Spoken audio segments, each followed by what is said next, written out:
Good to see you, Ben. Happy New Year. Yes, and to you. Where did that 12 months go?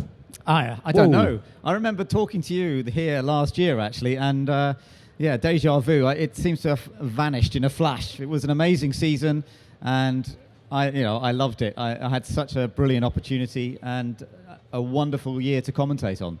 I think, it's a given, isn't it? You're an ex-racer, you're a fan of motorsport, you've worked in it a long time. Formula One's the pinnacle. You were never not going to really, really enjoy it. I guess that's right. But, I've been commentating a long time. But to commentate for the BBC on Formula One, that is, this is the top of my profession, really, because motorsport is my thing. I'm not going to suddenly go and commentate on swimming or cycling or something else in the Olympics. Motorsport is my bag. And so to do Formula One for the BBC is a big deal. And, going into that first Grand Prix in Australia, I can say the nerves were jangling a little bit. But as soon as I got going, I was doing what I've been doing for years, and it felt very, very comfortable. Did you find a very different Formula One from the one that you'd done with Eurosport however many years before? In the mid-90s, yeah. Not in some ways, yes, and in some ways, no. Ultimately, it's about the best drivers in the world, in the best cars, going for the World Championship. But I think there are changes in the access that you have. When you go to a Grand Prix, I'm in a very privileged position. I have a paddock pass. I'm able to go wandering down the back of the paddock into teams' hospitality areas. But you don't actually get to see the drivers as much as you might think you would in that situation. They're usually locked away, and that's more the case than it used to be in the mid-90s. I seem to remember in the mid-90s it was easier to catch a driver going from garage to hospitality and just have a chat with him. Now they're on a mission because even in the paddock where access is quite restricted, they do not want the distractions of people bothering them for autographs and that sort of thing, so they just disappear. As a commentator now in Formula One, you're really acting as a journalist as well, aren't you? You've got to go round and you've got to soak up as much information as possible and get nuggets here, there and everywhere that are going to entertain us. That's right. I mean, the information access in Formula One is pretty good. On internet you can get an awful lot of information, but being there is still crucial. Going into press conferences, going into briefings, it's amazing how much you learn. And the teams have been fantastic. I mean, there's a couple of teams in particular that give technical briefings to the TV journalists. And they're massively useful. You really do get the inside knowledge. And they might not give away their complete strategy, but you know what you're looking for in the race then. It must have been much easier in the 50s and 60s when there were no PR teams and media teams. I don't remember that far back. When journalists could strike up friendships with drivers, yes. It was the only way of finding out what was going on. And Sterling Mosses and Mike Hawthorns and Peter Collins, they'd be in the bar afterwards chatting with the punters and the journalists. Yeah, I mean, it is a very different era, there's no doubt. We don't get that sort of access, that sort of opportunity to be with the drivers, to really build friendships with them. They've got a job to do, we've got a job to do. And that's a Formula One weekend is an incredibly professional affair. A Formula One driver has his whole Grand Prix weekend mapped out minute by minute, so they know where they've got to be at any precise moment. They have that list, and they are being rushed around, whether it's by engineers or by PR people. They have very little time to themselves, and that is completely different to how Formula One would have been in the 50s and 60s, where, of course, they were jumping in different cars and doing lots of different races half the time. What were your impressions of the main protagonists from 2012? We had 7 different winners in the first 7 races, 8 winners in total. Are we witnessing the greatest crop of Grand Prix drivers for many a year?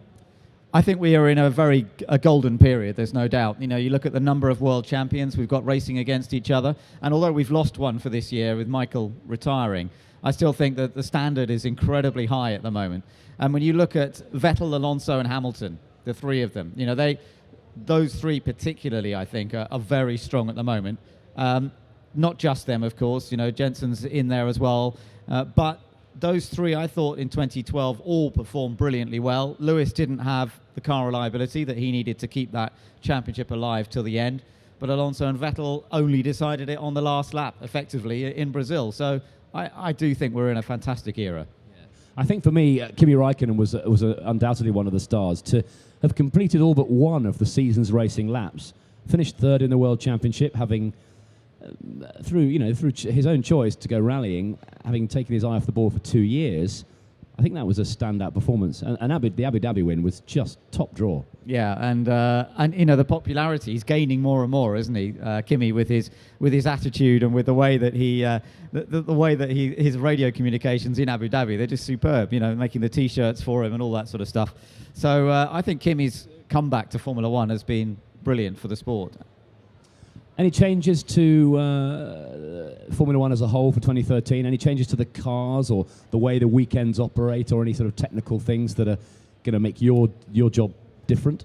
I don't think there's any big changes, because all the big changes are coming in 2014. So I was at Mercedes this week, very interesting, and they were briefing us about the new engines for 2014. And it is going to be quite different, with the V6 1.6 litre turbocharged engine. A lot more KERS being used. It's a technological adventure they're going on, really, for 2014 and beyond. But that means for this year, the cars are staying pretty much the same. And there isn't too much difference from what we'll see. The cars will look a little different.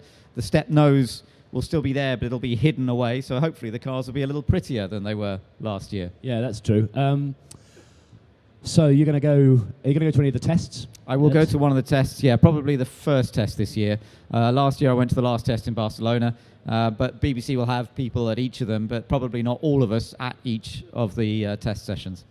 Jake's gone, of course, after 4 years. Sadly, yes. Yeah, he did a really, really good job as someone who, he was a petrol head, but he was not a racing person, and he came into it in 2009, and I think added a new and exciting dimension to it. No, Jake was fantastic, and I'm going to miss him. We're all going to miss him. I think what doesn't get seen, and you've seen Jake, and he's so personable and so easy to talk to, and he comes across so well. But what doesn't always come, what people don't realise is how much work he puts in, because he makes it look so easy. But I tell you what, he puts in so much work, and he pushes everybody on the team, the whole production team, to do better. He's always pushing everybody. Let's try this. What about this? How about this? Sometimes, he will have inspirational ideas for features and where they should be filming, and he just keeps everybody on the boil a little bit, because he wants it to be the best it can be. So don't be deceived by the sort of laid-back approach that Jake has, because under the scene or behind the scenes, he is working flat out, and that's what's so impressive about him. Yeah. Susie Perry replaces him for 2013. She's very experienced in live broadcasting, particularly in motorsport with bikes. She's a natural fit, a natural replacement, and I think she might keep DC and Eddie under control. I think it's going to be great fun, isn't it, to see how EJ and Susie and DC get on. It's going to be a whole new relationship. It worked very well with Jake, but now it's a different dynamic, and I think that's good. It's going to be something new to watch develop and grow. They'll do different kinds of features. So, yeah, I'm fascinated to see how that's going to settle down. But as you say, we know she's a safe pair of hands. She's done a great job in the past on MotoGP and other stuff she's done. And I think it makes a lot of sense to go that way. Are we going to see a 20th race in 2013? Is it still up in the air? It's still up in the air, and I'm not really hearing anything that implies that it's going to happen. So you think that they would have to get something sorted pretty quickly. The teams need to know. The whole circus that travels the Formula One world needs to know who's going to book hotels, who's going to sort flights. It does need to be sorted. So I'm wondering, are we going to get a 20th race? I don't know. Yeah, it puts a lot of strain on teams and mechanics and engineers, doesn't it, for what is a really grueling schedule around the world with so many flyaways now. It is grueling. I mean, the end of the year, when you have those 3 pairs of back-to-back, where you're flying just all over the place, and back-to-back in sort of Abu Dhabi and India, Brazil and United States, and we had India and Korea as well. It is tough, and everybody's virtually on the floor by the end of it. They're just worn out, and just.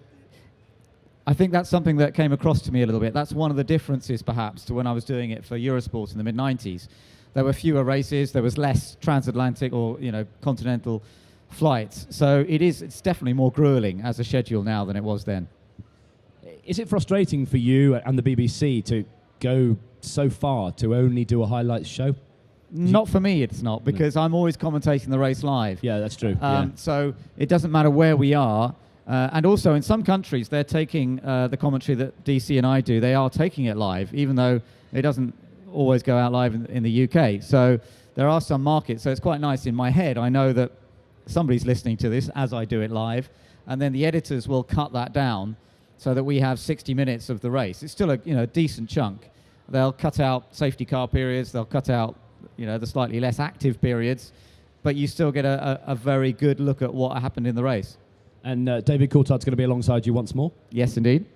Good stuff. We wish you well. Enjoy the season. Thank you very much. Thanks for talking to us. Ladies and gentlemen, Ben Edwards. Thank you. Thanks, Ben.